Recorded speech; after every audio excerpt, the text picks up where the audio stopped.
Nitin Yahoo کے ساتھ براہ راست پریس کانفرنس کرنا عالمی عدالت انصاف کی توہین ہے، جس عدالت نے ان کو مجرم قرار دیا ہے۔ اگر بعض واقعات کی بنیاد پر صدام حسین کو انسانی مجرم قرار دے کر ان کو پھانسی لگایا جا سکتا ہے، یہاں پر 1 لاکھ تک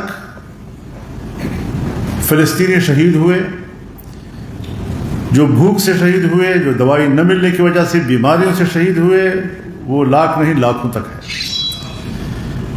اس طرح کے مجرم کے ساتھ، جس کو عالمی عدالت انصاف نے باقاعدہ مجرم قرار دیا، اس کی گرفتاری کا حکم دیا ہے، ان کو جنرل اسمبلی میں بلانا، وہاں پر اس کی تقریر سننا۔ میں تو تمام ان ممالک کو خراج تحسین پیش کرتا ہوں جنہوں نے ان کی تقریر سننے سے انکار کر دیا تھا، لیکن تعجب تو امریکہ پر ہے کہ وہ کس ڈٹائی کے ساتھ اس مجرم کی پشت پناہی کر رہا ہے۔ مجرم کے پشت پناہی سے آدمی خود وہ شریک جرم بن جاتا ہے۔ تو ہم تو ان کو بھی یہی کہیں گے کہ آپ انتہا پسندی اور ڈنڈے ماری والی سیاست نہ کریں، معقول سیاست کریں، مسئلے کے پس منظر کو سمجھیں۔ اور اس وقت انہوں نے اپنی تمام گفتگو اور بیانیہ اس میں حماس کو لاتعلق کیا ہوا ہے، جبکہ اصل فریق وہی ہے۔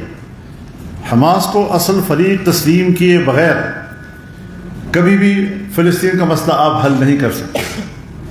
ہر چند